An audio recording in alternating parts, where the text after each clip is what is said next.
ये है गांधी जी का रियल फोटो जवानी का। प्रेम से बोलिए गांधी जी की जय। गांधी हमारे अमर रहे, है कि नहीं। ये जवानी की फोटो है इनकी। और चूंकि हम इसलिए दिखा रहे हैं कि गांधी जी को ही आज पढ़ना है, ऐसे महापुरुष को हम लोग सत सत नमन करते हैं। और आज जो क्लास हम लोगों का चलेगा मेरे भाई, वह है खेड़ा आंदोलन। आज हम लोग पढ़ेंगे रॉलेट एक्ट, आज हम लोग पढ़ेंगे खिलाफत आंदोलन, और इसके बाद आज ही जानकारी प्राप्त करेंगे जालियांवाला बाग पंजाब में अमृतसर जो हत्या हुई थी हजारों भारतीयों का, उस सारे चीजों के बारे में हम एक एक करके पढ़ेंगे। और तब आपको पता चलेगा कि अंग्रेजों ने कैसे हमारे साथ नरसंहार किया था, है ना। इस सब सारी बातों की जानकारी हम लोग लेंगे। ये है रियल हीरो ऑफ इंडिया, है ना, जिनका नाम क्या है, महात्मा गांधी, जिन्होंने सत्य और अहिंसा के बदौलत, अपनी ईमानदारी के बदौलत, है ना, अंग्रेजों को यहाँ से हटाए। बहुते लोगों का इसमें योगदान है, लेकिन उनमें गांधी जी भी बहुत प्रमुख भूमिका में थे, है ना। जो आप लोग पढ़ रहे हैं, देख रहे हैं ना, सीधे साधे इतने बड़े व्यक्ति एक ही धोती में, देख रहे हैं ना किस तरह से लिपटे हुए हैं। सारी कहानी हम कहने जाएंगे, आप लोग ध्यान से सुनेंगे। अंग्रेज भी जो है इनसे थरथराता था। पूरी घटनाक्रम आपको हम बताएंगे। और आज ये मेरे बैकग्राउंड में ये तस्वीर होगी, ताकि हमें भी ऊर्जा का प्रवाह इनसे मिलते रहे, है कि नहीं। और हम लोग अपनी कामयाबी की, है ना, कामयाबी में इनका सहयोग की आवश्यकता है। आप बहुत बढ़िया से पढ़ रहे हैं गांधी दर्शन। क्या पढ़ रहे हैं? गांधी दर्शन। अब हम लोग देखे, पहला कल ही बताए थे, इसके पहले वाला क्लास में बताए थे कि गांधी जी का 3 आंदोलन बहुत जल्दी जल्दी हुआ। भारत में पहला आंदोलन कब हुआ था? तो भारत में पहला आंदोलन उनका जो है से चंपारण में हुआ 1917 में। 18 में तुरंत अहमदाबाद का आंदोलन हुआ, है ना। 15 मार्च को हुआ उनका आंदोलन 1918 में। अब सीधा सीधा हम लोग खेड़ा आंदोलन को आज देखेंगे। पहला आंदोलन जो इनका हुआ था वह किसान के लिए हुआ था। दूसरा आंदोलन जो हुआ था मजदूर के लिए हुआ था। और तीसरा आंदोलन जो अभी हम लोग पढ़ने जा रहे हैं, जिस आंदोलन का नाम है खेड़ा आंदोलन, याद रखिएगा। कौन सा आंदोलन? खेड़ा आंदोलन। खेड़ा कहाँ है? गुजरात में। खेड़ा कहाँ है? गुजरात में। तो खेड़ा आंदोलन के बारे में हम लोग ध्यान से पढ़ेंगे। खेड़ा आंदोलन दिखाई दे रहा है सबों को? और बहुत ऊर्जा के साथ सबसे पहले आप अपने जगह पर बैठ जाइए और प्रेम से बोलिए भारत माता की। बहुत धन्यवाद। आपका भाई नहीं है क्या आज? अच्छा, तो ध्यान से समझिएगा। खेड़ा आंदोलन, खेड़ा कहाँ है? गुजरात में है। और वहां क्या हुआ था? तो अकाल आ गया था। क्या हुआ था? अकाल। तो आप हमको बताइए मेरे भाई, क्या अगर अकाल आ जाएगा तो आपके यहाँ खेती होगी? नहीं। अकाल का मतलब हुआ कि प्राकृतिक नाराज है ना।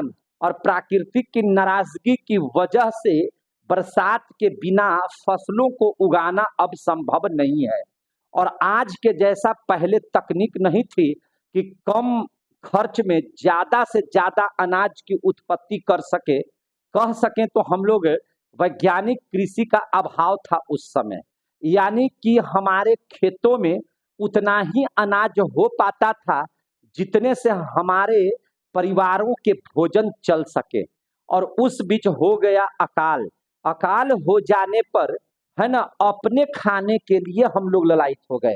अपने परिवार का पेट कैसे पलेगा, है ना, उसको उसके लिए हम लोग तरसने लगे। यानी कि अनाज की कमी हो गई।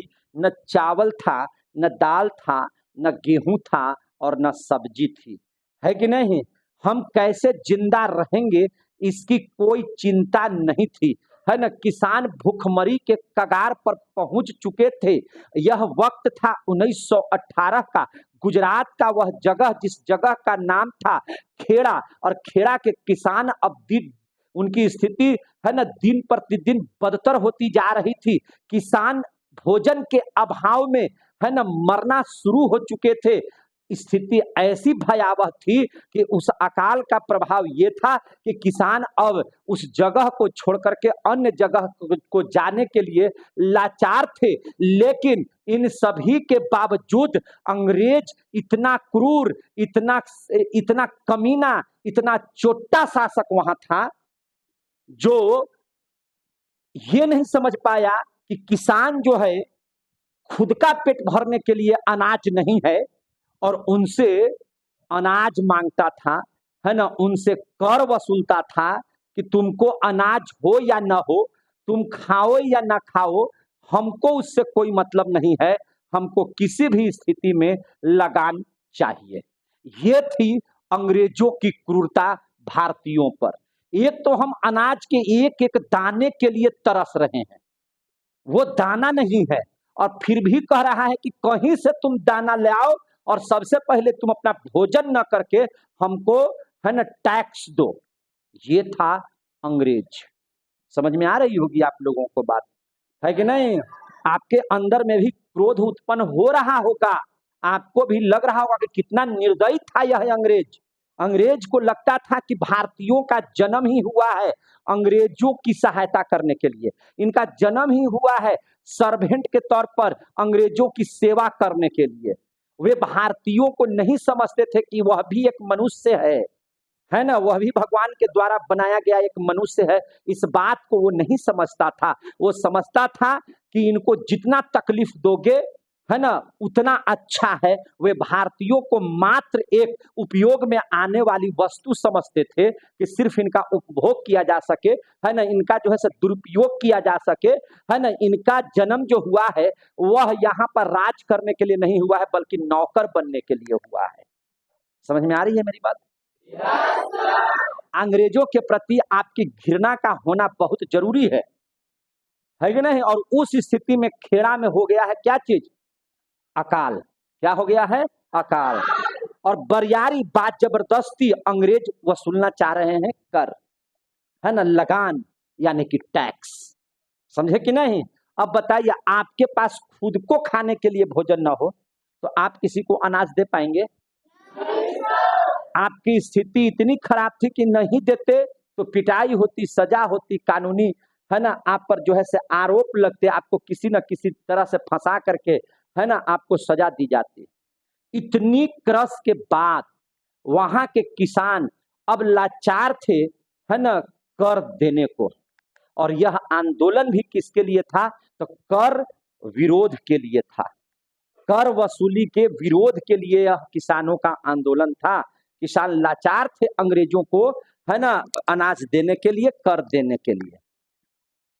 इस स्थिति में लोगों की निगाहें सिर्फ एक व्यक्ति के ऊपर टिका हुआ था कि कोई हो जो हमारी सहायता करे। और नजर में एक ही हीरो, उस समय रियल हीरो नजर आ रहा था लोगों को, वो थे महात्मा गांधी। बस लोगों के जेहन में यही शख्स दिखाई दे रहा था कि अगर यह शख्स खेड़ा आ जाए तो शायद हमारे दुखों को हर ले, है कि नहीं? इस बात की जानकारी जब गांधी जी को होती है, गांधी जी बेचारे विचलित हो जाते हैं और खेड़ा पहुंच जाते हैं। और महात्मा गांधी के नाम से अंग्रेजों के अंदर में इतना भय था कि अंग्रेज इनसे डरते थे कि यह एक ऐसा व्यक्ति है जो कैसे हम लोगों को फंसाएगा और हमारे ही नियम में बांध करके, हमारा खिलाफ करके हमको यहां से हटवा देगा। इसीलिए अंग्रेज पदाधिकारी और अंग्रेज सैनिक बल इस चेहरे से, इस नाम से थर्राते थे, डरते थे। और आ चुका था वो दिन जिस दिन real hero of India Kheda के मैदान में, खेड़ा के आंदोलन में, खेड़ा के सत्याग्रह में पहुंच चुका था। समझ में आ रहा है सबको? तो सीधा बैठिए, गांधी जी का पढ़ाई कर रहे हैं, एकदम ताव में रहिए, जहां अच्छा लगे तहां ताली बजाइए, जोश को रोकना नहीं है ना। जहां अच्छा लगे तहां ताली बजाइए, जहां जोश बढ़ जाए तो भारत माता की जय भी हो जाना चाहिए, है कि नहीं? महात्मा गांधी की भी जय होना चाहिए, क्योंकि यह जो हम पढ़ा रहे हैं न सिर्फ एक चैप्टर पढ़ा रहे हैं, बल्कि आने वाला भविष्य में आपको किसी भी एग्जाम के लिए हम तैयार कर रहे हैं, चाहे वह एग्जाम बीपीएससी का हो, यूपीएससी का हो या मेंस के एग्जाम में अगर लिखना भी हो तो कड़कड़ा करके लिखिएगा। बिट्टू सर का जो चेला होता है ना, वो दब के नहीं रहता है। बिट्टू सर का चेला एकदम जहां भी रहता है गर्दा गर्दा मचा के रखता है कि नहीं? अब गर्व से कहिए, गर्व से कहिए कि हम बिट्टू सर का चेला हैं। अरे बिट्टू सर गोह की धरती का शिक्षा के क्षेत्र में ब्रांड है, ब्रांड, याद रखिए इस बात को, समझे कि नहीं? हाँ, याद रखिए कि आपको हम पढ़ाते हैं और इतना बोलते हैं, तो इतना बोलने के लिए भी हमको बहुत, समझे कि नहीं, तैयारी करना पड़ता होगा। आपके लिए हम तैयार रहते हैं एनी टाइम। सारा का सारा चीज हमको याद है कि नहीं? लेकिन वो याद है तो इसका फायदा उठाना है आपको। तो याद रखिएगा, खेड़ा के मैदान में 22 मार्च 1918 खेड़ा क्षेत्र में है ना महात्मा गांधी का पदार्पण होता है। और जैसे ही महात्मा गांधी का इस आंदोलन में कूदना, मानो अंग्रेजों के है ना संख्या में, अंग्रेजों के झुंड बल में, मानो जैसे लग रहा था कि कोई शेर का आगमन हो चुका है और सारे सियार अब इधर उधर भागने को लाचार हो चुके हैं। समझे कि नहीं? तो याद रखिए कि इस गांधी का नाम और इस गांधी का डर लोगों के दिमाग में ऐसा बैठा था, अंग्रेजों के दिमाग में, कि वो नहीं चाहते थे कि हर जगह गांधी पहुंचे। और गांधी जी ने, समझिए कि इस सत्याग्रह में अपना योगदान दिया और वहां पर इनकी मुलाकात हुई है सरदार वल्लभ भाई पटेल से। किनसे मुलाकात हुई है? सरदार वल्लभ भाई पटेल से। आप कह सकते हैं कि इस आंदोलन को लेकर के चल रहे थे पटेल, सरदार वल्लभ भाई पटेल ही चल रहे थे, लेकिन अंग्रेज दबने को तैयार उस वक्त नहीं थे। महात्मा गांधी आए और पटेल से जब मिले तो पटेल साहब की ताकत जो है, सरदार वल्लभ भाई पटेल साहब की ताकत और बढ़ गई। और महात्मा गांधी तो महात्मा गांधी थे, है कि नहीं? यहां पर भी एक प्रश्न आ सकता है, कैसे? याद कीजिए, चंपारण आंदोलन में उनकी मुलाकात राजेंद्र बाबू से हुई। राजेंद्र बाबू से गांधी जी की पहली मुलाकात किस सत्याग्रह में हुई? तो चंपारण सत्याग्रह में। और पटेल साहब यानी कि सरदार वल्लभ भाई पटेल से उनकी पहली मुलाकात कब हुई? खेड़ा आंदोलन में। किस आंदोलन में? खेड़ा आंदोलन। जोर से बोलिएगा। अगर प्रश्न बनेगा तो आप लोग जवाब दीजिएगा कि नहीं दीजिएगा? तो खेड़ा आंदोलन में इनकी मुलाकात हुई। और पटेल साहब का, सरदार वल्लभ भाई पटेल जी का यह पहला आंदोलन था, खेड़ा आंदोलन। अगर आपसे पूछेगा कि गांधी जी का भारत में कैवा आंदोलन था? तीसरा। यह कैवा आंदोलन था भारत में? तीसरा। जबकि सरदार वल्लभ भाई पटेल का ये वाला कैवा आंदोलन था? पहला। सरदार वल्लभ भाई पटेल अगर किसी के नजर में आए हैं, किसानों के साथी कहलाए हैं, तो वह किसान के साथी इसी आंदोलन से कहलाए हैं। और सरदार वल्लभ भाई पटेल भी अगर जाने गए पूरे भारत में तो इस खेड़ा आंदोलन में ही जाने गए।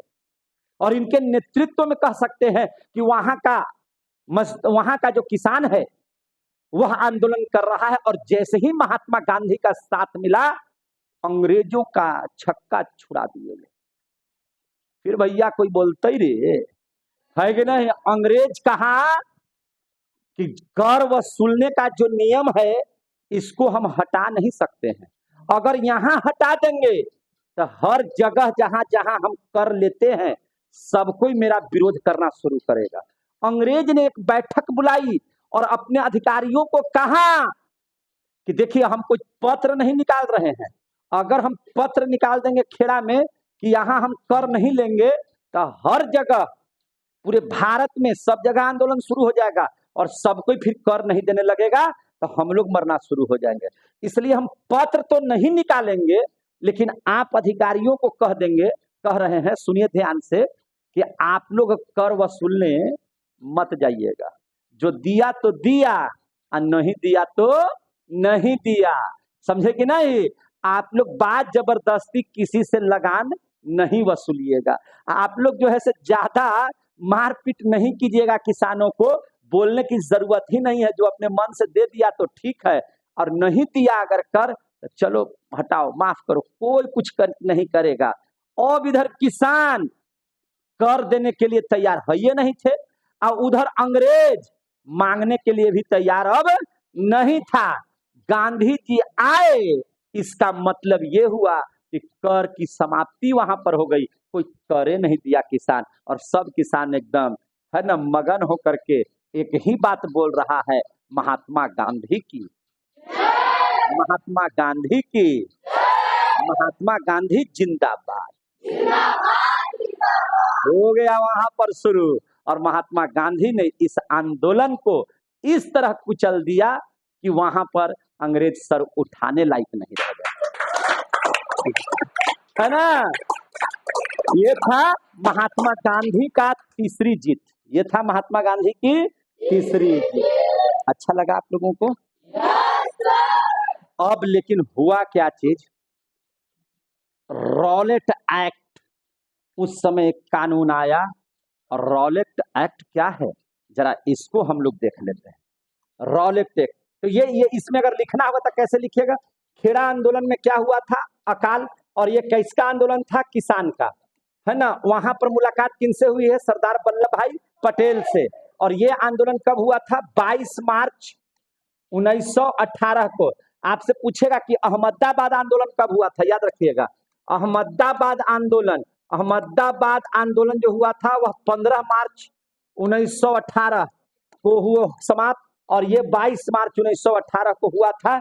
वहां पर गांधी जी से पहली मुलाकात पटेल साहब से हुई है। और वहां पर किस लिए था?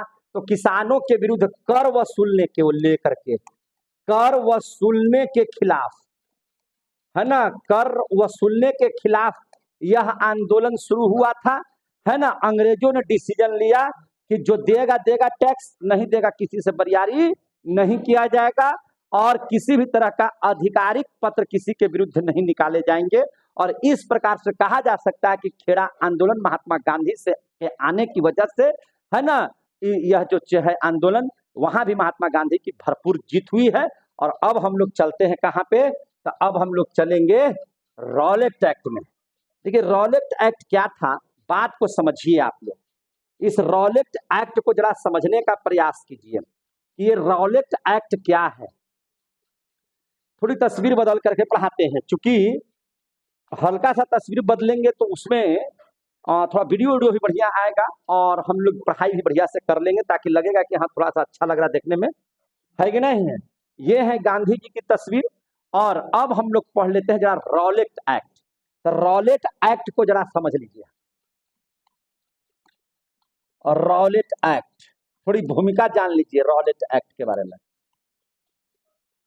रॉलेट एक्ट, आपको याद है कि जिस समय 1918 में ये बातें हो रही हैं, 22 मार्च हो या 15 मार्च हो, जो आंदोलन चल रहे हैं, तो आपको ये भी जानकारी होना चाहिए था कि प्रथम विश्व युद्ध की समाप्ति होने जा रही है 1918 में। प्रथम विश्व युद्ध शुरू हुआ था 1914 में, और चला कब तक? 1918 तक। और यही 1918 में भी गांधी जी भारत में अपना कारनामा दिखा रहे हैं। जब प्रथम विश्व युद्ध चल रहा था तो भारतीयों ने अंग्रेजों का साथ दिया था। भारतीयों ने किसका साथ दिया था? अंग्रेजों का। और इसलिए साथ दिया था कि अगर अंग्रेजों के साथ दे करके अगर अंग्रेजों को हम लोग जिता देते हैं, तो जब यह युद्ध समाप्त हो जाएगा तो अंग्रेज हम लोगों के ऊपर दया करेगा, हम लोगों पर ध्यान देगा, हम लोगों को अपना सहयोगी मानेगा, और कुछ अपने नियमों में, है ना, बदलाव लाएगा, और भारतीयों को कहीं ना कहीं संरक्षण देने की बात होगी, वो भी भारतीयों को सहायता देगा। और अगर हम लोग साथ देंगे तो अंग्रेज जो हैं बहुत खुश हो जाएंगे, भारतीयों को अधिकार दे देंगे, भारतीयों को सब कुछ दे देंगे। ऐसा विश्वास हम सभी भारतीयों को हो रहा था, और इसीलिए भारत के लोगों ने सैनिक बन करके अंग्रेजों का बहुत भरपूर साथ दिया कि नहीं, हम इस विश्व युद्ध में इंग्लैंड का साथ देंगे। बात समझ में आ गई?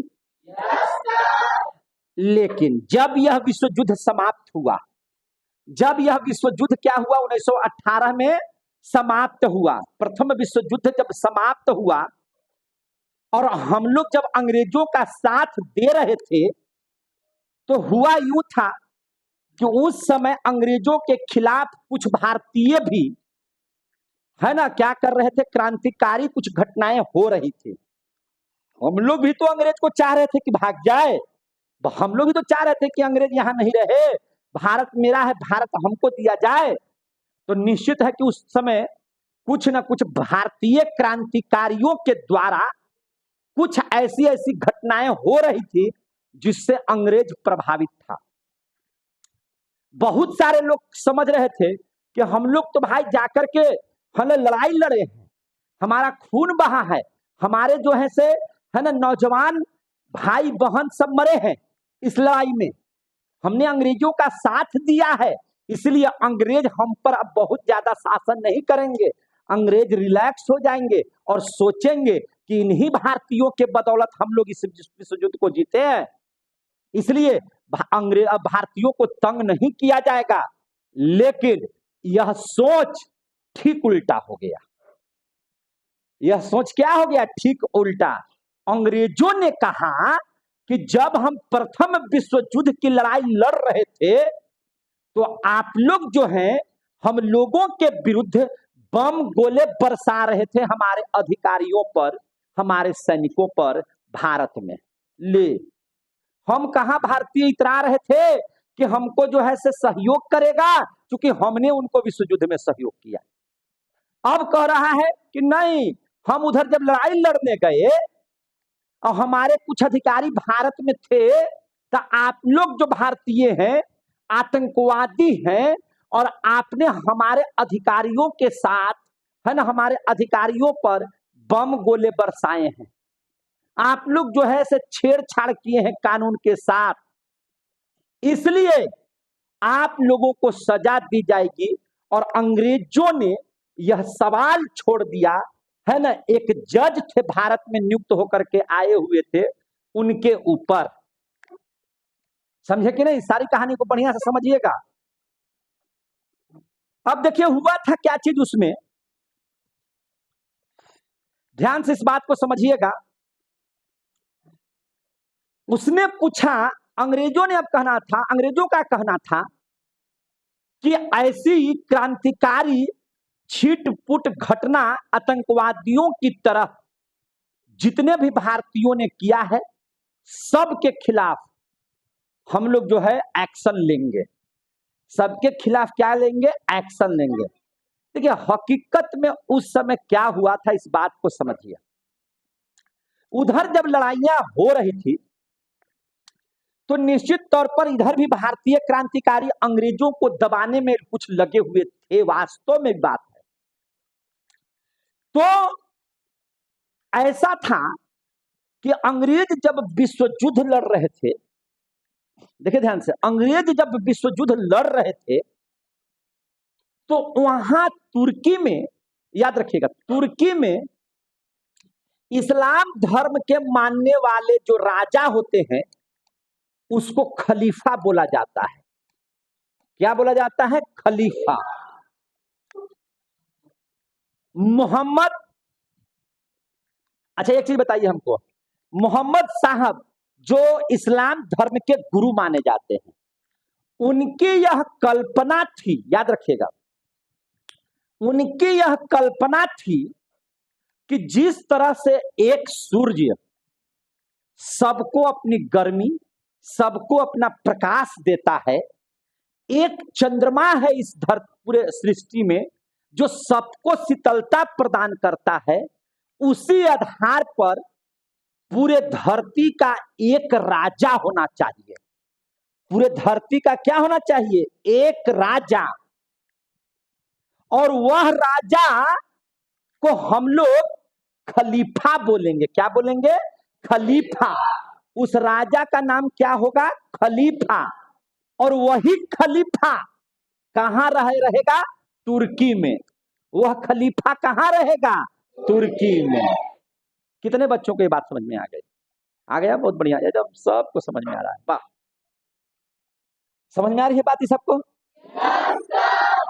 मोहम्मद साहब ने क्या कहा कि जिस तरह से पूरे धरती को जगमगाने के लिए एक सूरज है, पूरे धरती को ठंडक पहुंचाने के लिए एक चंद्रमा है, उसी तरह से पूरे धरती पर शासन करने के लिए एक राजा होगा और वह राजा मुसलमान का होगा और उसको हम लोग खलीफा कहेंगे और वह तुर्की में रहेगा। ले, यानी कि खलीफा किसको बोलते हैं? धरती के राजा को। यह मानना किनका था? मोहम्मद साहेब को। आ रहा समझ में सबको? ब्रिटेन कहा कि पहले एकरे मारो, पहले क्या कहा? पहले एकरे ठोको। खलीफा खलीफा जो सब चिल्ला रहा है, धरती का राजा बना रहा है, पहले इसी को समाप्त करो। अब प्रथम विश्व युद्ध में क्या हुआ कि तुर्की पर आक्रमण जो किया ब्रिटेन, और भारतीय सैनिकों को ले जा करके पहले जो खलीफा थे ना, इसको भरदम कुटवा दिया। क्या कर दिया? भरदम कुटवा दिया। समझ में आ रही है बात? इनका जो है से जनाजा निकलवा दिया। इनके नहीं, इनका जितना खानदान में बेटा बेटी और पत्नी थी ना, सबके कहा कि अहड़ के मारो सबके पहले, भरदम जितना लाते मुक्के अहड़ना हो अहड़ो। इस सबको ज्यादा हुआ तो इस सबके बम मार के समाप्त करो। ये अलीफा खलीफा मोहम्मद साहब ताहब जो है से सब खलीफा तलीफा धरती के राजा रहेगा। अब अंग्रेज हम लोग मुंह देखेंगे, मारो पहले इसको भर निशाए के। तो सब धर करके खलीफा को क्या कर दिया? ब्रिटेन समाप्त कर दिया। क्या कर दिया? समाप्त। सेम्ब्रे की संधि हुई और सेम्ब्रे की संधि में अंग्रेजों ने नियम निकाल दिया कि किसी भी प्रकार का कोई खलीफा उलीफा नहीं रहेगा, कोई खलीफा की जरूरत नहीं है। समझे कि नहीं? और इधर इसी बात का दुख पूरे भारत के मुसलमानों को था। सीधा बढ़ जाइए, सीधा बढ़ जाइए। मजा आ रहा है सबको सुनने में? तो आप लोग समझते हैं तो जवाब दीजिएगा, रिटर्निंग दीजिएगा उधर से। तो याद रखिएगा, इस बात से नाराज होकर के कौन नाराज है? भारत के टोटल मुसलमान। भारत के टोटल मुसलमान कह रहे हैं कि जब आप तुर्की को प्रथम विश्व युद्ध में हरा दिए थे, तो नाक मुंह जब तोड़िए दिए थे, तो मारने की जरूरत क्या थी? और संधि करके यह खलीफा नामक पद को हटाने की जरूरत क्या थी? हमारा तो अपमान हुआ है और अब हम अंग्रेजों का साथ नहीं देंगे। महात्मा गांधी कहे कि क्यों न यही मौका है जब हिंदू और मुसलमान को हम एक कर लेंगे। उन्होंने कहा कि जितने मुसलमान भाई हैं, महात्मा गांधी ने कहा ठीक कह रहे हैं, कि खलीफा पद को समाप्त करने की क्या जरूरत थी।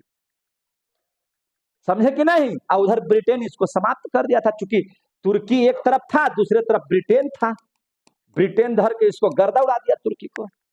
उस समय भारतीयों ने साथ दिया था प्रथम विश्व युद्ध में ब्रिटेन को, और इसलिए साथ दिया था कि ताकि हमको सहयोग करेगा, जल्दी इंडिया छोड़ के भागेगा। लेकिन जैसे ही यह बातें हुई तो भारत के मुसलमान जो थे वह अंग्रेजों के खिलाफ हो गए, और इस खिलाफ ही के बदौलत किसके खिलाफ हो गए? अंग्रेजों के खिलाफ हो गए। काहे खिलाफ हो गए? चूंकि उनका खलीफा समाप्त हो गया, और खलीफा के खिलाफ में माने खलीफा के समर्थन में, अंग्रेजों के खिलाफ में मुसलमानों ने भारत में एक आंदोलन किया जिसका नाम था खिलाफत आंदोलन। आ गया समझ में?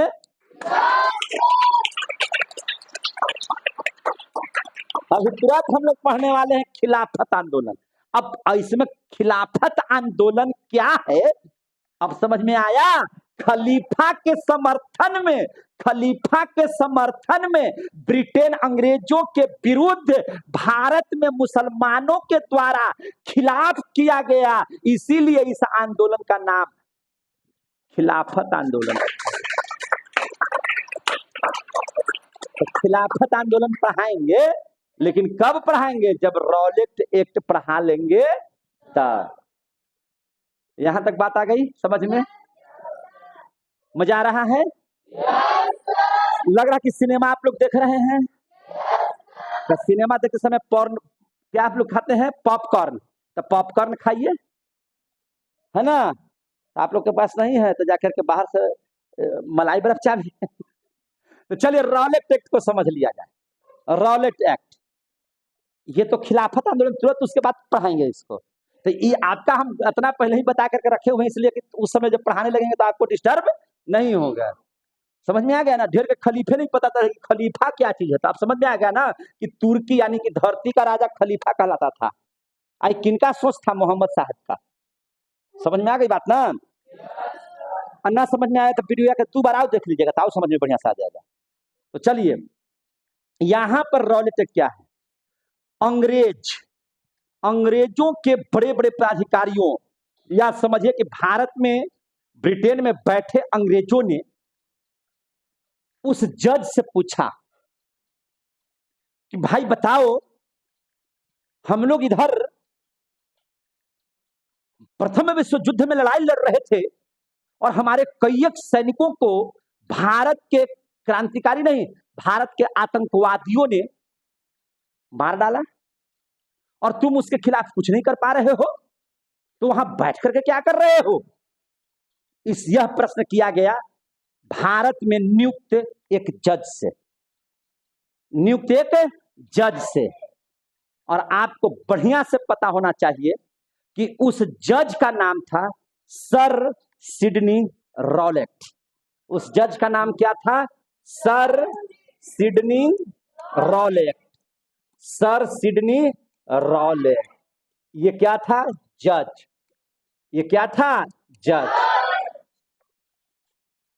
अंग्रेजों ने पूछा इनसे कि क्या बात है कि वहां पर क्रांतिकारी जो है हमारे अफसरों पर विरोध कर रहे हैं, आपका शासन वहां पर सही से नहीं चल रहा है। और यह क्वेश्चन किया गया सर सिडनी रॉलेट से। और जैसे ही क्वेश्चन हुआ, समझे कि नहीं, और इसके सिफारिश पर अपने नाम से एक एक्ट पारित किया गया जिसको हम लोग कहते हैं रॉलेट एक्ट। क्या कहते हैं? Rowlatt act. और यह तारीख थी 17 मार्च 1919। याद रखिएगा 17 मार्च 1919। इस तारीख पर गौर कीजिएगा, इस तारीख पर गौर कीजिएगा। 17 मार्च 1919 को सर सिडनी रॉलेट ने, जो एक जज था, इसकी अध्यक्षता में एक समिति बनी और इस समिति में एक एक्ट पारित किया गया और इस जज ने अपने नाम के टाइटल पर, है ना, उस एक्ट का नाम रखा जिसका नाम था रॉलेट एक्ट। समझ में आ रही है बात? और यह रॉलेट एक्ट कब लगा? 17 मार्च 1919 को। और यह बिल्कुल पागलों वाला नियम था। यह कैसा नियम था? बिल्कुल पागलों वाला नियम था, जैसे यह कोई जज ना हो, यह पागल टाइप का आदमी बैठा हुआ है कि नहीं? जिसमें इसने स्पष्ट तरीके से कहा कि शंका के आधार पर, क्या चीज के आधार पर? शंका के आधार पर लगे कि यह उग्रवादी है, लगे वेशभूषा से कि यह क्रांतिकारी है, लगे कि यह आतंकवादी है, अरेस्ट करो। क्या करो? अरेस्ट। और उस पर कौन एक्ट लगाओ? Rowlatt act. कौन सा एक्ट लगाओ? Rowlatt act. और उस रॉलेट एक्ट में यह होगा कि जिस पर रॉलेट एक्ट लग जाएगा, समझे कि नहीं, जिस पर रॉलेट एक्ट लग जाएगा, मान लिया जाएगा कि यही उग्रवादी है, यही आतंकवादी है, और उसका केस भी कोई नहीं लड़ेगा। उसको जज के पास नहीं भेजा जाएगा 24 घंटे के अंदर में। जैसे आम आदमी को जब 24 घंटे के अंदर में पकड़ा जाता था तो उसको, है ना, न्यायालय में क्या किया जाता था? है ना, न्यायालय में उसको पहुंचाया जाता था, वहां पर बहस होती थी और उसके अनुसार उसको सजा मिलती थी। बोला कि अगर इस एक्ट के तहत कोई भी भारतीय अगर पकड़े जाते हैं तो वहां पर जो है उनकी पेशी है ना न्यायालय में नहीं होगी, है ना, उनको अधिकारित बंदित में रखा जाएगा और उसको बचाने के लिए न वकील होगा, है ना, न वकील होगा, न अपील होगा, न दलील होगा। क्या कहा कि न वकील, न अपील, न दलील, है कि नहीं। सिर्फ शंका के आधार पर पकड़ लो और उसको दम भर कूटो और उसको आतंकवादियों वाला जो एक्ट होता है जिसको रॉलेट एक्ट कहेंगे, कोई इसकी मदद नहीं करेगा। ऐसी धारा थी रॉलेट एक्ट। शंका के आधार पर आप किए हो या न किए हो, अगर हमको लगे कि यह आदमी बदमाश है तो उसको रॉलेट एक्ट में फंसा दिए। और रॉलेट एक्ट में जहां फंसा तो न वकील, न अपील, न दलील, ये तीनों में से कोई चीज नहीं होगा। सीधा के सीधा जो है, सीधा के सीधा इसको इनकाउंटर करो या जैसे भी हो इसको बंदी बना करके रखो। इसका कोई छुड़वाने वाला भी है उसको भी 2-4 डंडा दो, किसी से मिलने मत दो। तो ये कानून अच्छा कानून था कि खराब कानून था? इसमें तो निर्दोष भी धरे जाते। इसमें जो कांड नहीं किए हैं खाली शंका के आधार पर पकड़े जाएंगे, तब तो अंग्रेज किसी को भी शंका पर जेल में डाल दे, ऐसा हो चुका था। तो गांधी जी ने कहा कि यह काला कानून है, यह कानून काला कानून है और यह नहीं चलेगा, और यह नहीं चलेगा। गांधी जी इसके भी विरुद्ध में आ गए हैं, रॉलेट एक्ट के भी विरुद्ध में क्या हो गए, आ गए हैं। और कहा अंग्रेजों को चेतावनी देते हुए कि अंग्रेज कान खोल करके सुन लो, यह जो रॉलेट एक्ट है हम इसको कतई भी कोई भारतीय मानने के लिए तैयार नहीं है कि जिस कानून में न वकील है, न अपील है, न दलील है, ऐसे कानून का हम खुलेआम विरोध करते हैं कि नहीं। अंग्रेजों की मनमानी हम लोग नहीं चलने देंगे। शंका के आधार पर पकड़े गए एक एक हमारे भारतीयों को छोड़ना होगा तब तक जब तक यह साबित न हो जाए कि यह अंग्रेजों के विरुद्ध किसी तरह का कोई षड्यंत्र किया है। इस कानून का हम समर्थन नहीं करते हैं। अंग्रेजों अगर होश में नहीं आए, अगर तुमने अपने कानून को वापस नहीं लिया तो तुम्हारे विपक्ष में इस पूरे भारत में देशव्यापी हड़ताल करेंगे, देशव्यापी हड़ताल। पूरा देश जो है हड़ताल होगा और 6 अप्रैल 1919 तक तुमको हम समय देते हैं कि अंग्रेजों अगर इस कानून को वापस नहीं लिया तो 6 अप्रैल 1919 से पूरे देश में भारतीयों के द्वारा अंग्रेजों के खिलाफ में हड़ताल होगा। अंग्रेजों तुम होश में आओ। समझ में आ गई बात? गांधी जी ने कर दिया अनाउंस। गांधी जी ने क्या कर दिया अनाउंस? 6 अप्रैल 1919 तारीख याद आ रहा है सबको। 17 के बाद हम लगातार एकदम अगले महीना में 6 तक समय देते हैं। समझे कि नहीं समझे? बोलिए नहीं, समझे कि नहीं समझे? आप लोग के चलते हमको माथा दर्द करता है यार। दूसरा क्लास था ना, उसमें कितना बढ़िया सब चलता था, इसमें तो लगता है कि मरल आदमी बैठा हुआ है। पढ़ाने में मजा आता, इतना क्रांतिकारी बात पढ़ा रहे हैं। 6 अप्रैल 1919 को देशव्यापी हड़ताल। कैसा हड़ताल? देशव्यापी हड़ताल। अनाउंसमेंट हो गया, देशव्यापी हड़ताल। किसके विरोध में? रॉलेट एक्ट के विरोध में। कैसा था? शंका के आधार पर किसी को भी पकड़ो, शंका के आधार पर, न वकील, न अपील, न दलील, कोई सुनवाई नहीं, कुछ नहीं। और इसका असर सबसे ज्यादा पंजाब में हुआ। इसका सबसे ज्यादा पूरे देश में किस राज्य में हुआ? तो पंजाब में। पंजाब में महात्मा गांधी की इन बातों का, इस रॉलेट एक्ट के कानून का बहुत ज्यादा असर हुआ। समझ में आ रही है बात?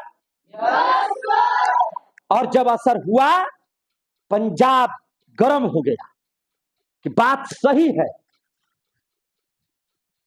अगर हम लोग अंग्रेजों के खिलाफ कुछ करेंगे तो वे इस धारा लगा करके हमको आतंकवादी घोषित कर देंगे, और आतंकवादियों से कभी भी मिलने नहीं दिया जाता है उनके परिवारों को, है ना। कोई नहीं मिलेगा, ना कोई वकील रख पाएगा, ना दलील होगा, ना किसी की कोई बातें नहीं सुना जाएगा। अंग्रेज की मर्जी, जान मार के छोड़ दे या जैसे भी छोड़ दे। यह एक अंधा कानून था, पागल कानून था ये, है ना। 6 अप्रैल 1919 को देशव्यापी हड़ताल की घोषणा कर दी गई, और इस हड़ताल की सिर्फ कर ही नहीं दी गई, महात्मा गांधी के द्वारा यह हड़ताल लागू भी कर दिया गया, और इसका सबसे ज्यादा असर कहां पड़ा? पंजाब में। और पंजाब में शंका के आधार पर, पंजाब में शंका के आधार पर 2 व्यक्तियों को गिरफ्तार किया गया। पंजाब में कितने व्यक्तियों को गिरफ्तार किया गया? 2 व्यक्तियों को। एक का नाम था डॉक्टर सत्यपाल। क्या नाम था उनका? डॉक्टर सत्यपाल। एक को गिरफ्तार किया गया, डॉक्टर सत्यपाल को, और दूसरा व्यक्ति थे जिनको गिरफ्तार किया गया था, वो थे सईफुद्दीन किचलू। क्या नाम था उनका? सईफुद्दीन किचलू। सईफुद्दीन किचलू। ये चूंकि पंजाब में नेतृत्व कर रहे थे अंग्रेजों के खिलाफ में, इन दोनों को अंग्रेजों ने यह कानून के तहत अरेस्ट कर लिया गया, है ना, और उनको पंजाब के जेलों में डाल दिया गया। पंजाब के जेलों में डाल दिया गया। अब पंजाबी कहां शांत रहने वाले थे? पंजाबियों ने कहा कि इसका बदला लिया जाएगा, क्यों ना हम लोग एक जगह एकत्रित होकर के, अंग्रेजों का खिलाफ करें। और वह दिन भी बहुत करीब आ गया। वह तारीख जो भारतीय इतिहास के पन्नों में काले अक्षरों में वह बात लिखी गई, वह तारीख थी 13 अप्रैल 1919। कब? 13 अप्रैल 1919। यह भारतीय इतिहास के लिए अच्छा दिन नहीं था। यह भारतीय इतिहास में भारतीयों के लिए बहुत खराब दिन माना जाता है। और यही याद रखिएगा कि यही 13 अप्रैल 1919 और यही अप्रैल के महीना में इसको हम पढ़ा भी रहे हैं। आज कितनी तारीख है? 25 तारीख है। यानी कि ठीक 12 दिन पहले 13 अप्रैल 1919 को पंजाबियों का एक बहुत बढ़िया पर्व मनाते हैं हम लोग। 14 तारीख को बिसुआ मनाते हैं कि नहीं? बिसुआ, बात समझो, सीधा से बैठिए। 14 अप्रैल जिस दिन डॉक्टर भीमराव अंबेडकर का जन्मदिन है, उसी दिन, है ना, हम लोग बिसुआ मनाते हैं। बिसुआ बोले तो पंजाब का एक बहुत अच्छा पर्व है, जिसको बैसाखी पूर्णिमा के नाम से जानते हैं। किस नाम से जानते हैं? वैसाखी पूर्णिमा। और 13 अप्रैल 1919 को वैसाखी पूर्णिमा थी। पंजाब के लोग, है ना, अपने बच्चों के साथ मेला देखने के लिए अमृतसर में, जहां जिस जगह का नाम था जालियांवाला बाग, यह गार्डन था जिसका नाम था जालियांवाला बाग, अमृतसर में, पंजाब में, बैसाखी पूर्णिमा के दिन सारे लोग अपने बच्चों के साथ मेला घूमने के लिए वहां पर आए हुए थे। बात समझ में आ गई? वहां पर आए हुए थे मेला घूमने के लिए। जालियांवाला बाग की बनावट देखिए, चारों तरफ से ऊंची दीवार, चारों तरफ से ऊंची दीवार, बीच में बहुत बड़ा मैदान, मान के चलिए कि गांधी मैदान है ना गोह का, और चारों तरफ से उसका दीवार हो, और एक जगह से गेट में एंट्री करने का जगह,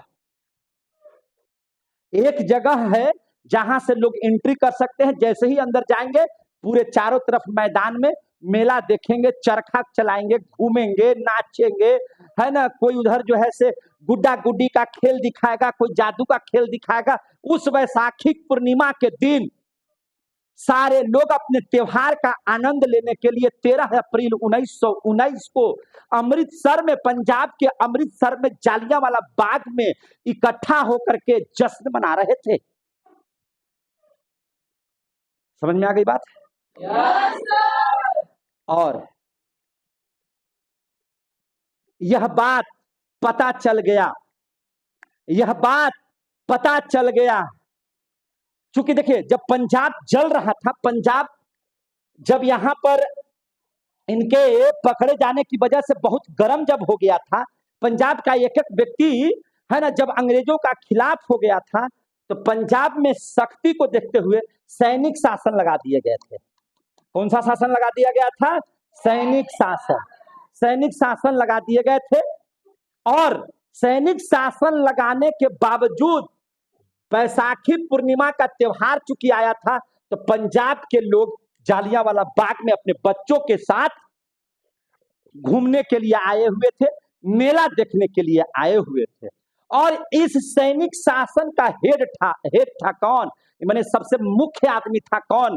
जिसका नाम था अंग्रेजों का सबसे भयंकर आदमी, अंग्रेजों का अमरीश पुरी कह सकते हैं उसको, है ना, खलनायक की दुनिया का सबसे बड़ा खलनायक, अंग्रेजों में सबसे जालिम, सबसे कुशासक, है ना, सबसे जो है से क्रूर अंग्रेज था कोई, तो उस हेड का नाम था जनरल डायर।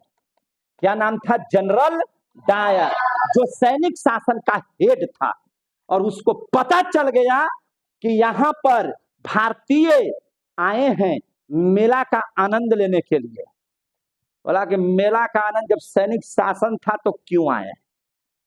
अपने बहुत सारे सैनिकों के साथ आकर के मुख्य द्वार पर, मुख्य द्वार जहां से मात्र एक ही द्वार था, जहां से आप जा भी सकते हैं वहीं से आप निकल भी सकते हैं। सुनाई दे रहा है सबको? जहां से जा भी सकते हैं वहीं से आ भी सकते हैं, दूसरा कोई दरवाजा नहीं था।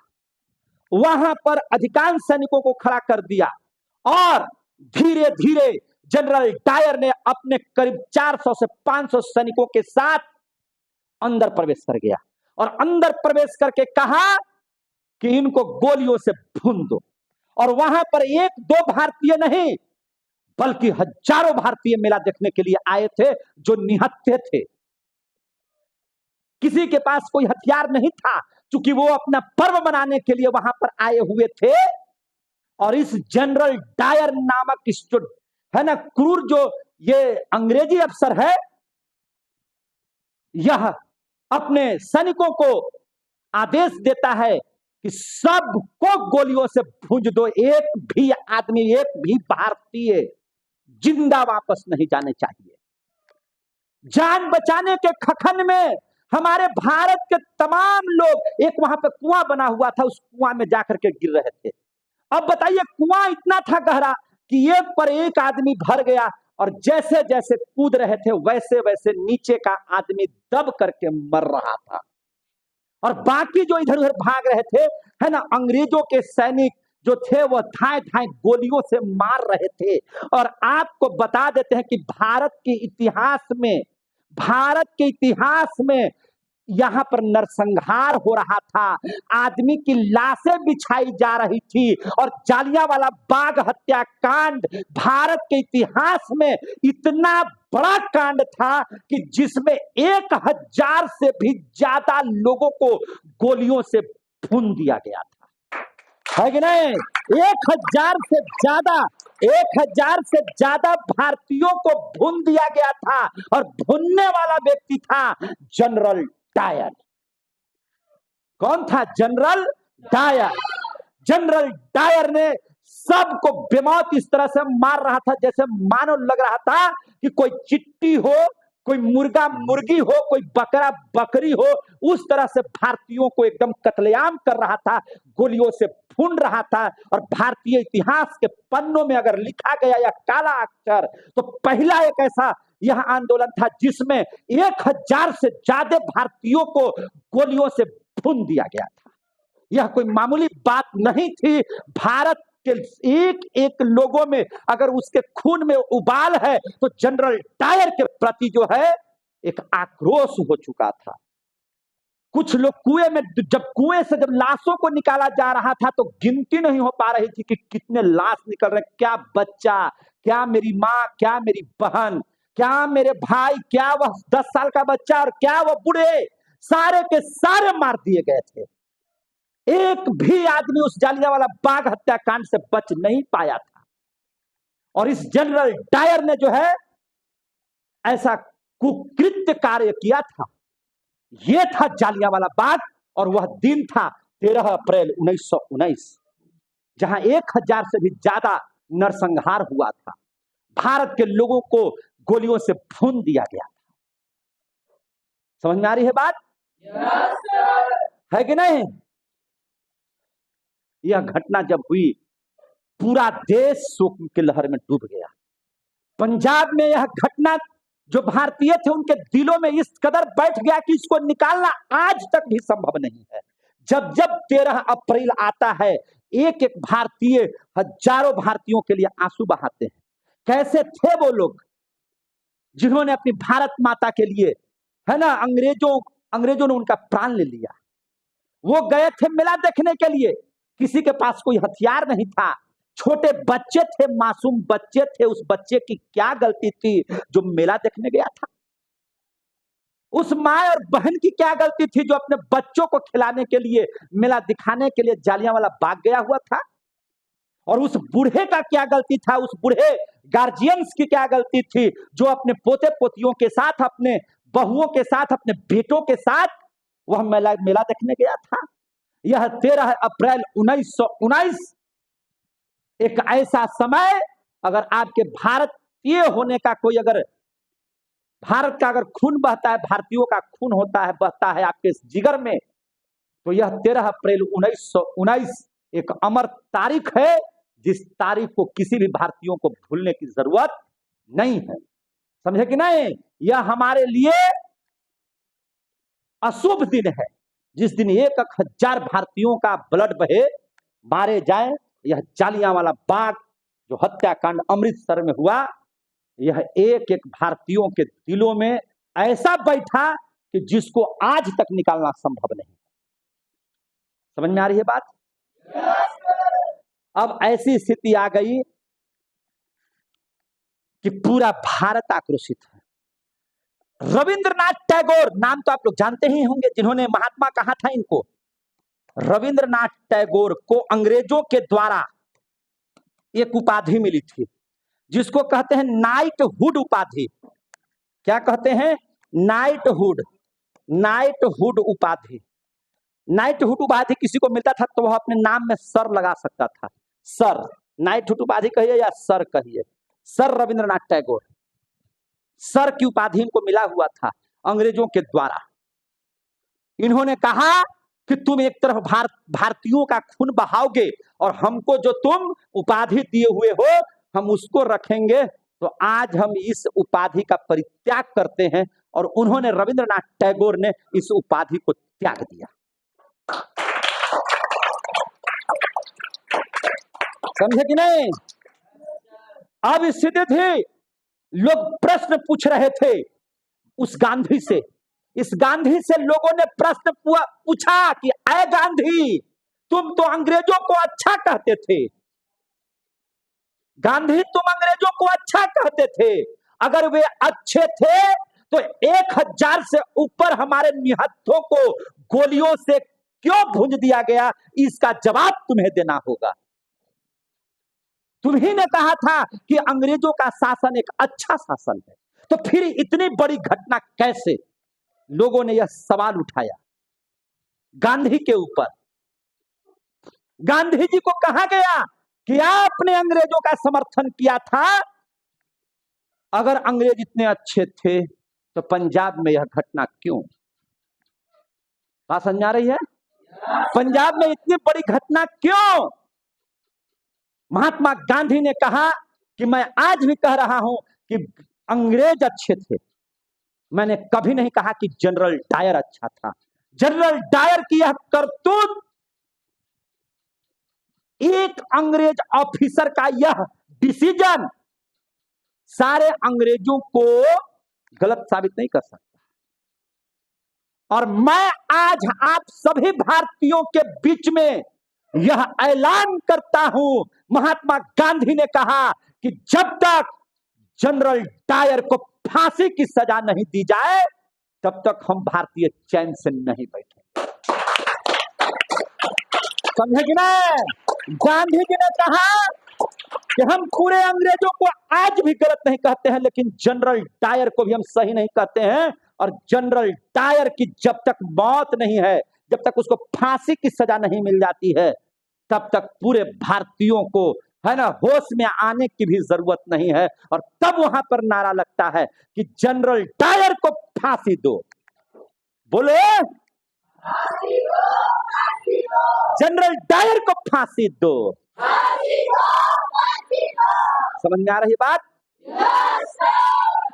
ये नारे की आवाज गूंजने लगी वहां पर, जनरल डायर होश में आओ, जनरल डायर है ना को फांसी दो के नारों के साथ पूरा भारत एकदम चिल्लाना शुरू हो चुका था। समझे कि नहीं? बहुत सारे लोग जो है इसका खिलाफ करने लगे थे। ये सब बातें लिखी हुई जो आपका रिकॉर्डेड है, इसको थोड़ा सा हम साफ करते हैं। समझ में आ गई बात? अब स्थिति ये थी कि जनरल डायर को फांसी की मांग कर दिया महात्मा गांधी ने कि जब तक इसे फांसी की सजा नहीं मिलेगी तब तक हम लोग भारतीय चैन से बैठने वाले नहीं थे। एक बात मैं यहां पर बताता हूं, जो उपाधि होती थी ना, एक सम्मान होता था। उपाधि का मतलब क्या होता है? सम्मान। उपाधि का मतलब सम्मान। रविंद्रनाथ टैगोर ने नाइटहुड की उपाधि, जो सर लगाने वाली उपाधि है, उसको वो त्याग कर चुके। आखिर ये उपाधि बांटता कौन था? क्या बात है जी? ये उपाधि बांटता कौन था? यह भी बहुत अच्छा प्रश्न है, याद रखिएगा। यह भी बहुत अच्छा प्रश्न है कि यह उपाधि बांटता कौन था। जैसे सर का उपाधि माने नाइटहुड की उपाधि, या राय की उपाधि, या राय बहादुर की उपाधि, कोई ना कोई तो एक ऐसा होगा ना जी जो इसको बांटता होगा। कोई ना कोई ऐसा होगा ना जो बांटता होगा। तो याद रखिए, ये क्वेश्चन आया हुआ भी है और आएगा भी कि जितनी भी सब उपाधियां होती थी, जो सम्मानित उपाधियां होती थी, वह किसने कौन बांटता था? तो लॉर्ड लिंटन। किसके समय में? लॉर्ड लिंटन के समय में। अब हुआ क्या, जब ये घटनाएं घटित थी उस समय अंग्रेजों का सबसे बड़ा पदाधिकारी, जिसको वायसराय कहा जाता था। क्या कहा जाता है? वायसराय। समझ में आ रही है बात? उस समय वायसराय जो था वह था जेम्स फोर्ड। क्या नाम था उसका? James Ford. क्या नाम था उसका? James Ford. भैया जब आवाज उठेगी तो कोई भी पदाधिकारी होश में नहीं रहेगा। और लगा पदाधिकारियों की बहुत बड़ा 1000 से ऊपर नरसंहार। अभी देखिए ना, अपने देश में आतंकियों के द्वारा धर्म के नाम पर 28 पर्यटकों को गोलियों से भून दिया गया। आज पूरा देश जल रहा है कि नहीं जल रहा है? देश जल रहा है। देश जल्दी से न्याय की गुहार लगा रहा है। और हमको लगता है कि भारत पूरे विश्व के नक्शे से पाकिस्तान का नाम ही हटा देना चाहिए था। जितना वो कुकर्मी काम किया है। अच्छा बताइए, 28 पर्यटकों की कोई गलती थी? किसी की कोई गलती थी? हम तो ये भी बात बोल रहे हैं कि सभी मुसलमान गलत नहीं है। वहां कुछ मुसलमान ऐसे भी थे जो भारतीय थे, जो लाद करके पीठों पर कुछ लोगों को बचाने का भी काम किए हैं, है ना। उनको सम्मान करते हैं, उनको सलाम करते हैं। लेकिन आतंकवादियों को अगर बकस दिया जाएगा, ये अच्छी बात नहीं है। जो आतंकवादियों को रखेगा अपने पास, उस देश की ही सरकार को ठोक देना चाहिए कि नहीं ठोक देना चाहिए?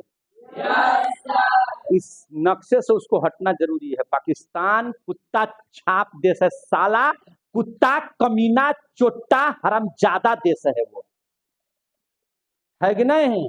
इसको जितनी गालियां दोगे कम है। अब बताइए, मात्र 28 पर्यटकों के लिए देश में इतना गुस्सा है, और जहां जालियांवाला बाग हत्याकांड में 1000 से भी ऊपर जब नरसंहार हुआ होगा, तो जनरल डायर के लिए हम लोग फूल बरसाएंगे? फांसी की सजा कम थी, उसको पागल कुत्तों के बीच में छोड़ देना चाहिए था, है कि नहीं? उसका एक एक अंग जब कुत्ता काट काट के निकालता ना, तब अच्छा था। जिंदे उसको चील और बाघ से खिला देना चाहिए था, है कि नहीं?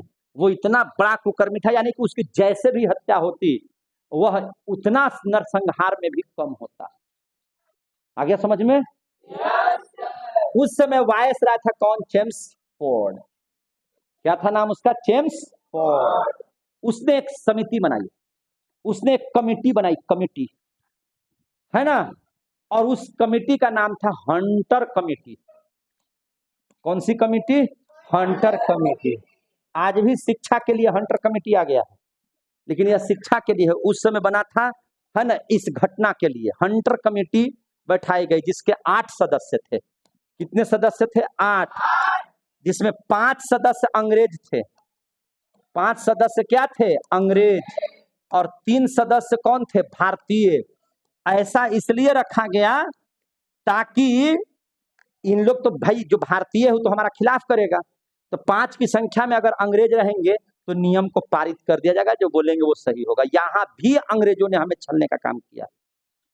और जब हंटर कमिटी में बहुत डीपली, जब एकदम गहराई में जाइएगा, बीपीएससी सबका एग्जामिनेशन में अगर पूछना चाहेगा तो पूछ सकता है, यूपीएससी के एग्जाम में पूछ सकता है कि 3 सदस्य जो भारतीय थे वे कौन कौन थे। तब आपको बताना पड़ेगा कि सबसे पहला था सुल्तान अहमद। क्या नाम था उनका? सुल्तान अहमद। ये मामूली क्वेश्चन नहीं पूछे जाते हैं, जब पूरा लगेगा कि नहीं, हमको देखते हैं कि बच्चा पढ़ा है कि नहीं पढ़ा है, हार्ड एग्जामों में इस क्वेश्चन आ सकते हैं। सुल्तान अहमद थे जो भारतीय थे, और इस हंटर कमिटी के क्या थे? सदस्य थे, है ना। जगत नारायण भी एक थे, जिनका नाम था जगत नारायण। ये दूसरे हमारे भारतीय थे, जगत नारायण, जो इस हंटर कम्युनिटी के सदस्य थे। और एक थे चीमन लाल। क्या नाम था? चीमन लाल। ये दिखाने के लिए सिर्फ रखा कि देखिए हंटर कमेटी में हम भारतीयों को भी रखे हैं जांच के लिए, क्या रिपोर्ट देते हैं। और वही हुआ जो हम लोग पूर्व से जान रहे थे।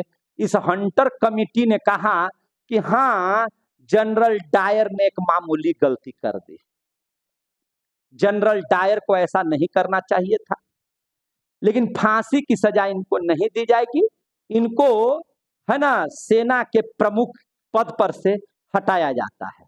अब बताइए, कहां 1000 भारतीयों की हत्या करने वाले व्यक्ति का फैसला किया जाता है कि यह मामूली गलती है, यह जनरल डायर की मामूली गलती है। जब मना किया गया था कि कोई लोग नहीं जुटेंगे, तो कैसे वहां पर भारतीय जुट रहे थे जब सैनिक का शासन लगा हुआ था। कुल मिला जुला करके स्थिति आई कि अंग्रेजों ने भारतीयों को ही गलत साबित कर दिया और जनरल डायर को बचा लिया गया। जनरल डायर को क्या कर दिया गया? बचा लिया गया। इस जालियांवाला बाग हत्याकांड में एक परिवार के सदस्य थे जिनका नाम था उधम सिंह। क्या नाम था? उधम सिंह। जब वह अपने घर लौटता है तो उनके एक परिवार भी घर में नहीं होते हैं, और सारे के सारे परिवार, एक एक सदस्य उनके मारे जाते हैं जालियांवाला बाग हत्याकांड में। उधम सिंह जब अपने परिवार को खोते हुए उस व्यक्ति ने देखा कि मेरे परिवार का एक छोटा सा बच्चा भी जीवित नहीं रहा है, तब उसने प्रतिज्ञा लिया कि हे भवानी मां, जब तक हम जनरल डायर को मौत की नींद नहीं सुला देते हैं, तब तक उधम सिंह को कोई माई का लाल मार नहीं सकता है कि नहीं? जब तक हम जनरल डायर को, जिस तरह से जनरल डायर की गलती के लिए उसकी हम हत्या नहीं कर देंगे, तब तक हम, जय भवानी आपकी मां की कसम खा करके उन्होंने कहा कि हम चैन से बैठने वाले नहीं हैं, और मेरा आज से उद्देश्य रहेगा कि सिर्फ जनरल डायर की मौत कैसे हो। जनरल डायर इतने बड़े हत्याकांड करके जब बैठा हुआ था, अंग्रेज अफसरों को लगा कि निश्चित तौर पर कोई ना कोई होगा जो इसकी हत्या कर देगा, इसीलिए उसकी बॉडीगार्डों की संख्या बढ़ा दी गई, उसके अफसरों की संख्या बढ़ा दी गई, उसकी चौकसी को बढ़ा दिया गया, है कि नहीं? नहीं तो मार देगा। और अंततोगत्वा जब इस बात का पता चला कि कोई आदमी है जो इसके मौत के, कितना बार मौत के लिए एकदम जो है सब प्रयास कर रहा है, अंग्रेजों ने उसे लंदन भेज दिया। जनरल डायर को कहां भेज दिया? लंदन। यह उधम सिंह 3 से 4 बार भारत में प्रयास किए हैं उसको मारने के लिए, चोट्टा को मारने का प्रयास किए, लेकिन वह बच जा रहा था। जब यह बात पता चला अंग्रेजों के अधिकारियों को, है ना, ब्रिटेन में रहने वाले वहां के राजा रानियों को, उसने जनरल डायर को कहां बुलवा लिया? ब्रिटेन। लेकिन जिसने माँ की सौगंध खाई हो, जिसने भवानी माँ की सौगंध खाई हो, है ना, जिसने अपने बच्चों की सौगंध खाई हो, जिसने जिसने भारतीयों की सौगंध खाई हो, वो पीछे हटेगा। और एक समय लंदन में आता है, वह तारीख है मार्च का महीना है और 1940 का वक्त है। यह घटना हुई 1919 में। कब हुई है? 1919 में। और 21 साल के बाद बोला कि तो चैन से बैठने वाले व्यक्ति नहीं थे ना, वो बोला कि कैसे हो भाई, ऐसा नहीं ना था कि आप रास्ता से जा रहे, वो जब चलता था तो आगे पीछे बहुत सारी गाड़ियां होती थी, बहुत सारे अधिकारी होते थे, बहुत सारे उसका बॉडीगार्ड होता था जो टच भी नहीं करने देता था। जब यह पहुंचा कहां? इंग्लैंड। पीछे से ये भी पहुंच गए इंग्लैंड, लंदन। एक दिन की बात है, सुबह का समय है, जनरल डायर चाय के साथ अपने बगीचों में टहल रहा है, लंदन में बगीचों में टहल रहा है। और वह दिन है मार्च 1940।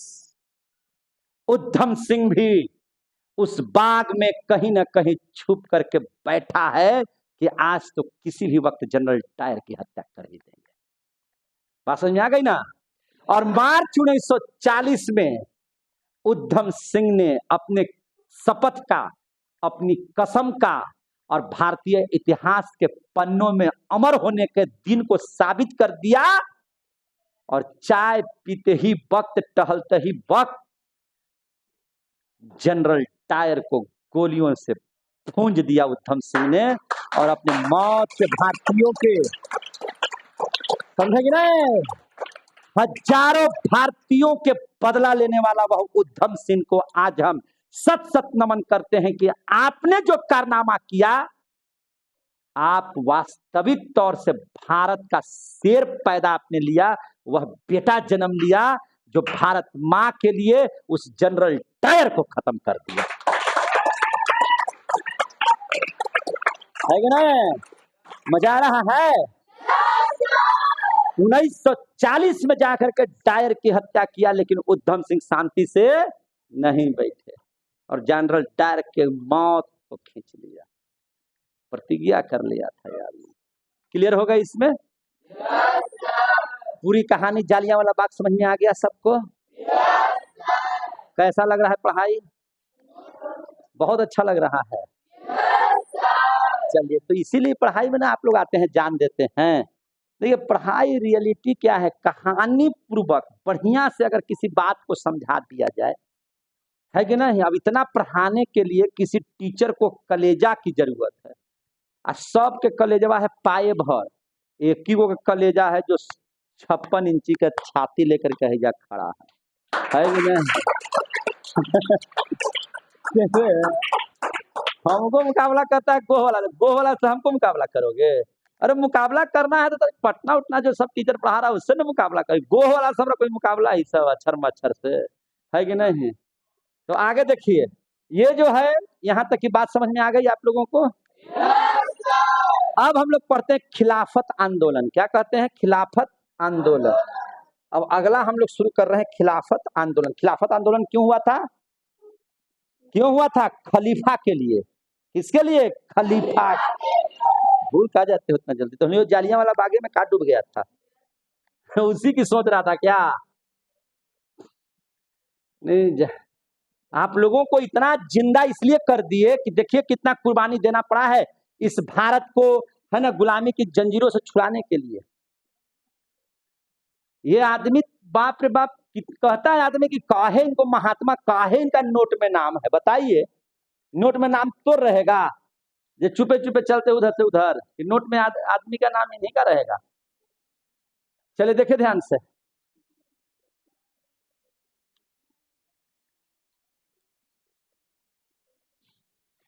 देखिए इनकी जवानी का फोटो, क्या बात है।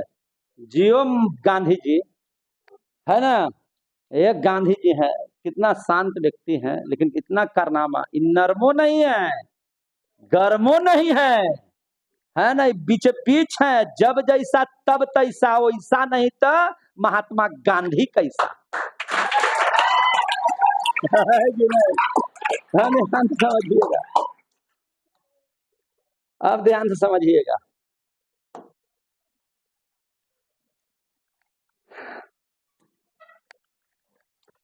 अब हम लोग जरा पढ़ लेते हैं खिलाफत आंदोलन। क्या पढ़ लेते हैं? खिलाफत आंदोलन। खिलाफत आंदोलन समझ लेते हैं। खिलाफत आंदोलन,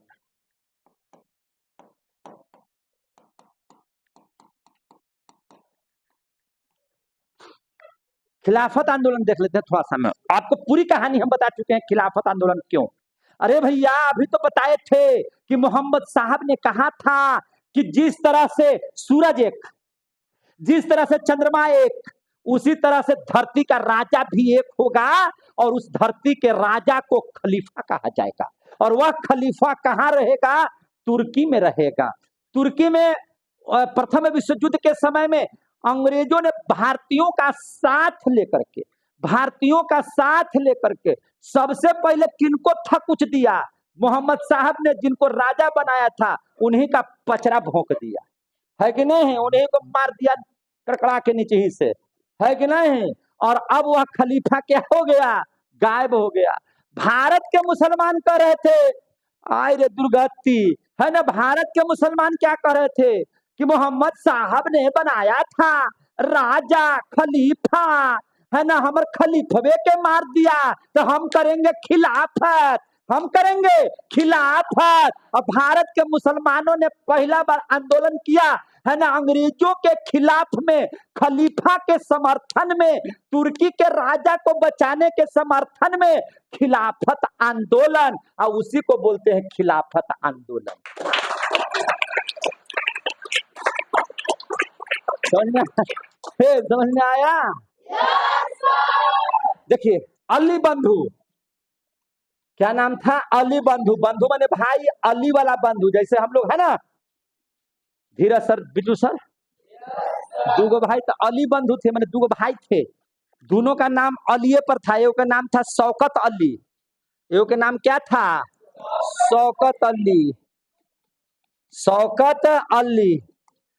एगो के नाम था क्या चीज? मोहम्मद अली। कौन अली? मोहम्मद अली, मोहम्मद अली। इन दोनों के नेतृत्व में खिलाफत आंदोलन की शुरुआत हुई। सितंबर का महीना था 1919 में। देखिए हम लोग अप्रैल से कहां पहुंच गए हैं? सितंबर में 1919 का चल रहा है ना। अखिल भारतीय, है ना, खिलाफत कमेटी का निर्माण हुआ। क्या चीज का निर्माण हुआ? अखिल भारतीय खिलाफत आंदोलन, खिलाफत कमेटी रे पगला बना, खिलाफत कमेटी बना, जिसमें यह तय हुआ कि भैया हम लोगों को अंग्रेजों के खिलाफ काम करना है। महात्मा गांधी फेरा में थे, महात्मा गांधी ने समर्थन कर दिया। काहे? यही मौका है मुसलमान भाइयों को मिलाने का। एक तो मुसलमान एकदम वहां करिए रहे अंग्रेजों के खिलाफ, तो काहे नहीं हम लोग भी समर्थन देते? समझे ध्यान से, काहे नहीं हम लोग भी समर्थन देते? मौके का फायदा उठाया और गांधी जी ने कहा अली बंधु ठीक कह रहा है, शौकत अली ठीक कह रहा है, मोहम्मद अली ठीक कह रहा है, काहे इनके राजा को मारा जाएगा? हम भी हिंदू आपके साथ हैं, हिंदू मुस्लिम भाई भाई, काहे चिंता में, हम तुम्हारे साथ हैं। तो शौकत अली सबको तो अच्छा लगा, लेकिन उसमें था एक तो मुसलमान के नेता था अली जिना, जिसको सब कोई भगवान मानता है इस्लाम धर्म वाला, कि अली जिना, कौन सी नाम था इसका? अली जिना। ये कुत्ता है, यही तो आग लगाया था भारत में, अली जिना। अली जिना ने कहा कि महात्मा गांधी काहे इसमें आए हुए हैं, आप काहे फेरा में पड़े हुए हैं? यह खिलाफत आंदोलन तो मेरा आंदोलन है, आपको टर्फिस करने की जरूरत क्या है? खलीफा हमारे थे, खिलाफत हम कर रहे हैं, आप काबिल काहे बने हैं, कबिलाट काहे बन रहे हैं महात्मा गांधी, आप ऐसे काहे कर रहे हैं, समझे कि नहीं। आप काबिल ज्यादा मत बनिए, समझे कि नहीं। तो महात्मा गांधी का अली जिन्ना ने उस समय क्या किया, विरोध कि आप नहीं कीजिए। और एक और इंडियन थे जिन्होंने कहा, मदन मोहन मालवीय ने, मदन मोहन मालवीय, मदन मोहन मालवीय ने कहा कि खलीफा हमनी के थे, खलीफा इस्लाम धर्म के थे, मुसलमान थे, ये गांधी जी काहे लगी एखनी के फेरा में है, खलीफा को खलीफा दिए तो क्या दिक्कत है कि नहीं। खलीफा चल गया भाड़ में तो हमको क्या कर रहे हैं, समझे कि नहीं। से आप काहे लगी काबिल बनल हैं, आई अलग कह रहा है कि हमर लड़ाई आप काहे लगी लड़ रहे हैं, ये कह रहे हैं कि हमनी हिंदू है, आप काहे लगी महात्मा गांधी टटरा रहे हैं। जा दीजिए खलीफा के उधर, खलखला दीजिए उधर, वो अखनी समझे। तो आता है क्वेश्चन कि खिलाफत आंदोलन का विरोध किसने किया, तो अली जिन्ना और मदन मोहन मालवीय ने, अली जिन्ना और मदन मोहन मालवीय ने, समझे कि नहीं। और खिलाफत आंदोलन में है ना हकीम अजमल खान, क्या नाम था उनका, हकीम अजमल खान, इनको भी एक उपाधि मिली थी, इनको भी सम्मानित किया गया था हाजिम उल मुल्क से। क्या चीज से, हाजिम उल मुल्क से, हाजिम उल मुल्क से, याद रखिएगा, हाजिम उल मुल्क से इसको सम्मानित किया था। कहा कि हम अपना जो है उपाधि अंग्रेजों को वापस करते हैं। और इस तरह से खिलाफत आंदोलन भारत में हुआ। जालियांवाला बाग में महात्मा गांधी ने इस बात को कहा, जालियांवाला बाग जब हुआ था तो महात्मा गांधी ने इस बात को कहा था कि यह हिमालय से भी बड़ी गलती है, यह क्या है, हिमालय से भी बड़ी गलती है, यह हिमालय से भी क्या है, बहुत बड़ी गलती है। समझ में आ रही है बात ना। तो याद रखिएगा इस सब बात को आज यहीं तक, और इसके बाद सबसे बड़े आंदोलन का स्वरूप पढ़ेंगे जिसका नाम है असहयोग आंदोलन। समय हो चुका है, हम भी थक चुके हैं, अब मिलेंगे कल, तब तक के लिए जय हिंद, जय भारत।